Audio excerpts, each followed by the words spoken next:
આમોદમાં જિલ્લા કક્ષાના 77મા પ્રજાસત્તાક દિનની ઉજવણીને લઈ દેશભક્તિભર્યું રિહર્સલ, વહીવટી તંત્ર સંપૂર્ણપણે સજ્જ।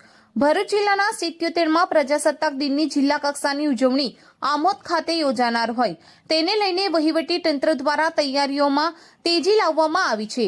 કાર્યક્રમની સફળતા માટે આજે આમોદ સ્થિત રેવા સુગરના મેદાનમાં વિશાળ અને આયોજનબદ્ધ રિહર્સલનું આયોજન કરવામાં આવ્યું હતું, જેમાં જિલ્લા પ્રશાસનના ઉચ્ચ અધિકારીઓની ઉપસ્થિતિ જોવા મળી હતી। રિહર્સલ દરમિયાન જિલ્લામાંથી પસંદ કરાયેલી વિવિધ શાળાઓના વિદ્યાર્થીઓએ ઉત્સાહ અને શિસ્ત સાથે ભાગ લીધો હતો।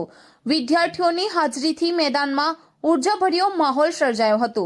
બીજી તરફ જિલ્લા પોલીસ દળ દ્વારા પરેડની સુવ્યવસ્થિત રિહર્સલ કરી શિસ્ત અને સુરક્ષાનો સંદેશ આપવામાં આવ્યો હતો। સુરક્ષા વ્યવસ્થાના ભાગરૂપે ભરૂચ જિલ્લા પોલીસના ડોગ સ્ક્વોડ દ્વારા વિશેષ અભ્યાસ રજૂ કરવામાં આવ્યો હતો। પ્રશિક્ષિત શ્વાન સિલ્કી દ્વારા કરાયેલા ડેમોને દર્શકોનું ધ્યાન ખેંચ્યું અને સુરક્ષા તૈયારીઓની મજબૂતી દર્શાવી હતી।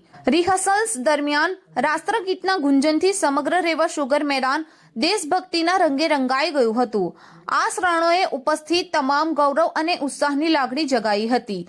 આ રિહર્સલ પ્રસંગે ભરૂચ જિલ્લા કલેક્ટર ગૌરાંગ મકવાણા, પ્રાંત અધિકારી આમોદ જંબુસરના મામલતદાર, નાયબ કાર્યપાલક ઇજનેર રોનકભાઈ શાહ, તાલુકા વિકાસ અધિકારી તેમજ ડીવાયએસપી એલ ચૌધરી સહિત અનેક જિલ્લા કક્ષાના અધિકારીઓ હાજર રહ્યા હતા। આમોદમાં યોજાનાર જિલ્લા કક્ષાના પ્રજાસત્તાક દિનના ભવ્ય કાર્યક્રમને લઈ વહીવટી તંત્ર દરેક રીતે તૈયાર હોવાનું આ રિહર્સલથી સ્પષ્ટ થયું છે।